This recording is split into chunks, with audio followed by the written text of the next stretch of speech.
Tumsifu Yesu Kristo. Uhuru wa Yesu, mola ya seba, tuitikie wote Yesu. Roho Mtakatifu wa Yesu ananena na ulimwengu. Pinga ushoga na roho zote za kuzimu na kuziombea kwa jina la Yesu.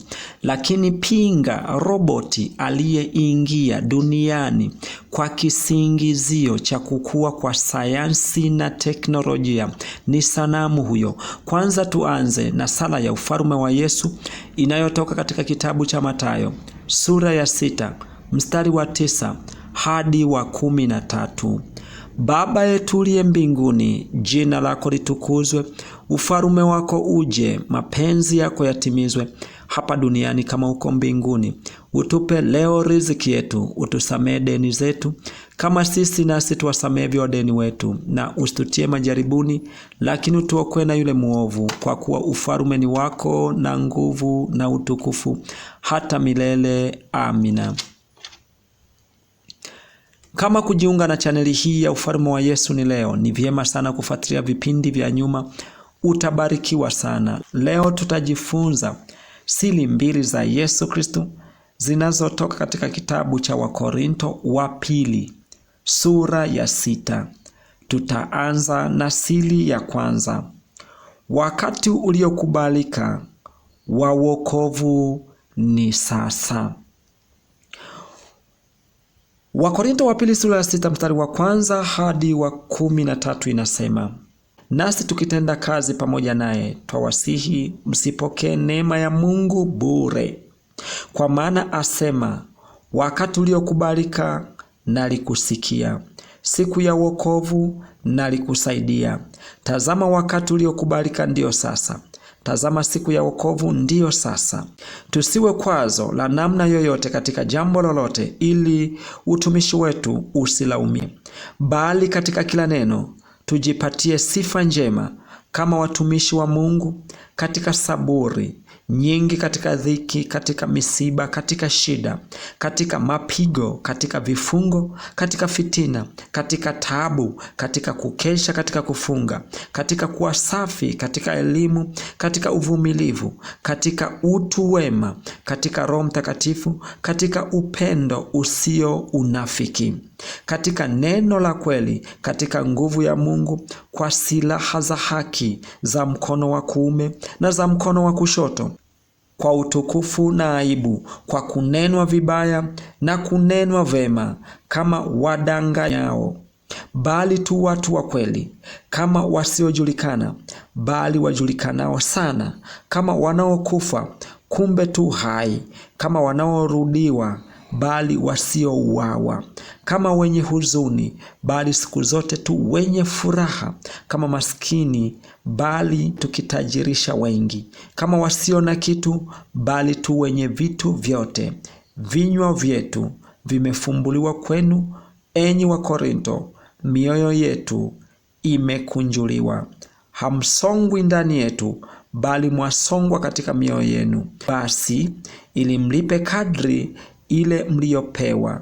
Nasema nanyi kama watoto, nanyi pia mkunjuliwe mioyo. Nini fundisho hapa?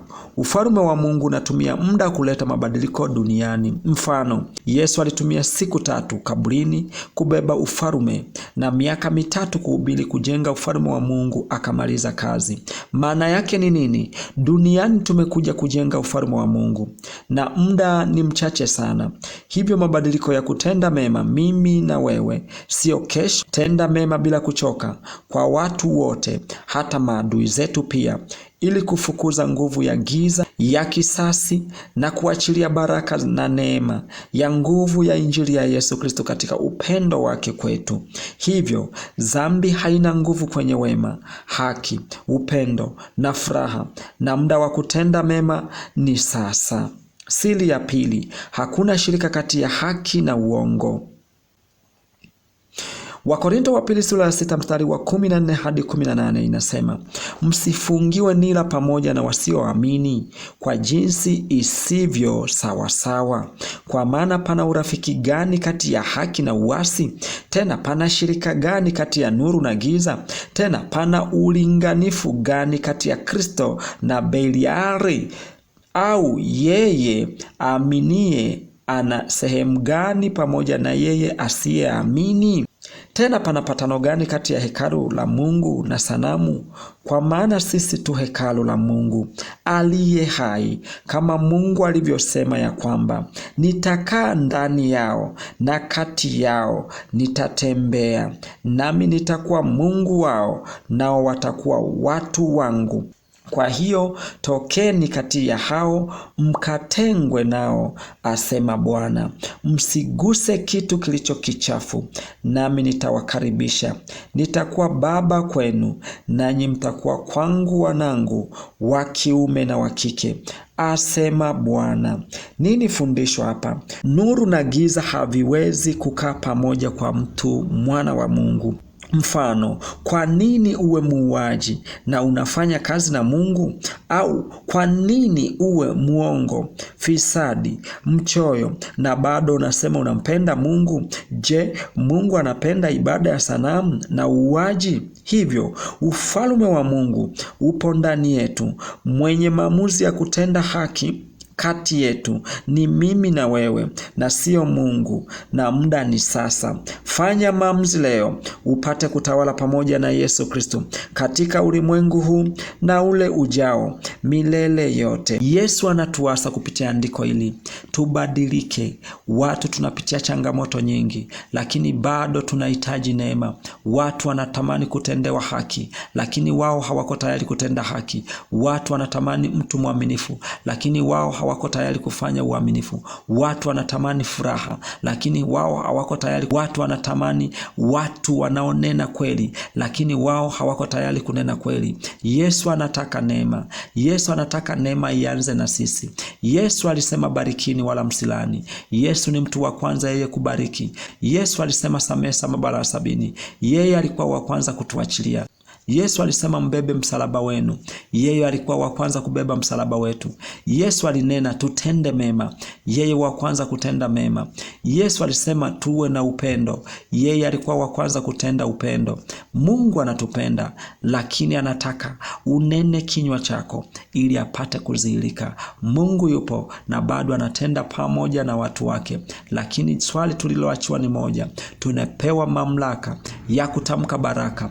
Tumepewa mamlaka ya kumfukuza shetani. Tumepewa mamlaka ya kutawala ulimwengu. Tumepewa mamlaka ya kuchagua neno la uzima. Tumepewa mamlaka ya kumiliki vitu vyote. Tumepewa mamlaka ya kufanya lolote lile. Mungu yuko pamoja nasi, maana tunajifunza neno la Mungu ili tupate kutawala naye, lakini alishaachilia, ameweka utaratibu. Wenye maamuzi ni sisi. Asanteni kwa kunisikiliza. Mungu ibariki Tanzania. Mungu ibariki Afrika. Mungu ibariki dunia yote na mataifa yote duniani. Amina.